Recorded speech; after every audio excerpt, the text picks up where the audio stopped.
Hi, thank you for joining me in the window today. I want to take a moment to just show you a video clipping of something that I believe was the most wonderful experience of my entire year. I cannot begin to tell you how this just epitomized my year. I still have feelings of kind of getting full, so if you would just excuse me for a moment, but just the thought of the flashbacks of what I experienced in the Ouachita Correctional Facility for Women, it changed my life forever. And I'm sure that after you get through watching the next 2 weeks, this week and next week, some of the things that happened in that particular facility, you're going to be able to say the same thing. You know, I was thinking while I was in that facility that we really don't know how blessed we are and how grateful and thankful we should be for every opportunity that we are given to start all over again. What you're about to see in a few minutes is pictures of women from all walks of life, all different kinds of race and color that just made the decision at the wrong time and in the wrong place. You know, I oftentimes think over my own life, and I often say, what would have happened had I not had someone to grab me at my moment of desperation and my moment of frustration? I too would have been right where they are today. I believe that the person that grabs you in the conception of your trial, they will determine how you come out of it. And after walking in that facility and being given permission to come up close and personal and touch those women and touch their lives and even having them to touch mine, as shocked as it may seem to me today, and I'm still overwhelmed by it, I was just as moved and just as touched at their tenacity and their strength as probably they were of mine. And I cannot begin to tell you that it is something that I believe I will do again and again and again and again, because to walk out of that place with the fulfillment that I felt in my heart, knowing that nobody paid me to come, nobody begged me to come.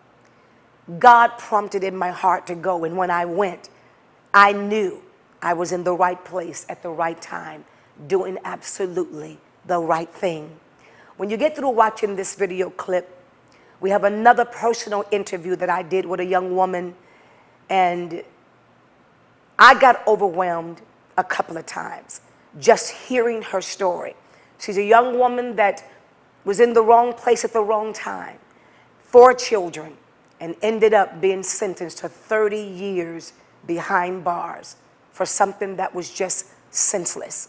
And even sitting there, when I reached out and put my hand on her leg and just began to comfort her, you know, she said something in the beginning of the interview, and I don't know what I was thinking, but she said, "Can I get some Kleenex?" And they brought her the Kleenex, and they said, "Do you need some more?" She said, "No, I'm holding these Kleenex just as much for Dr. Bynum as I am myself."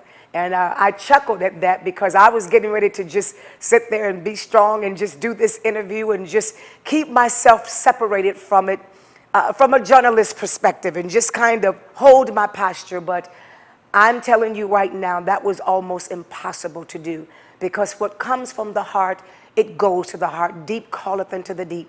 And I just looked at this young woman, 29 years old, and I didn't see the separation of minister, preacher, evangelist, doctor, prophetess, whatever all of the titles are. What I saw was one woman sitting in front of another woman. And I saw another woman going through in her mind and in her spirit what could have been me if it wasn't for the grace of God.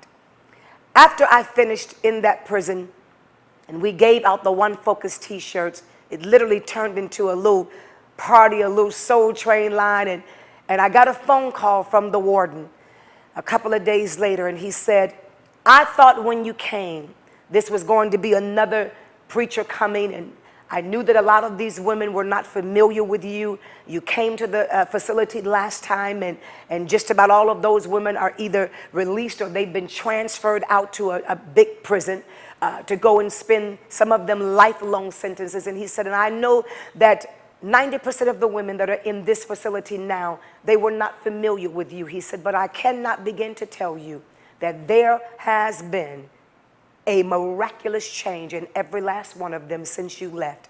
He said, I've never had as many as I had to come up to me and say, after Dr. Bynum left here, and me wearing this One Focus t-shirt, I'm vowing to you, Warden, when I leave this time, I'm never coming back to this place.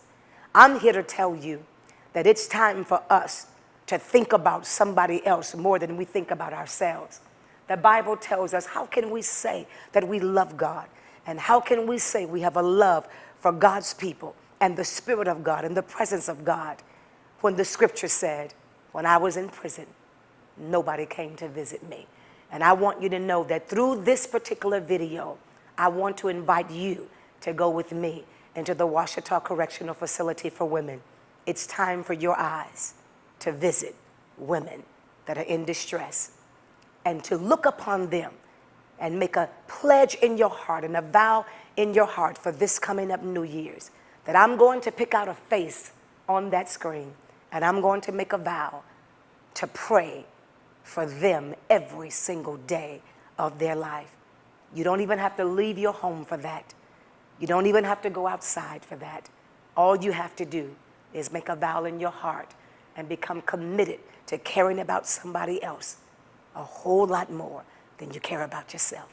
We're going into that clipping. Until next time, you go with God, and God will absolutely go with you. And have a happy New Year.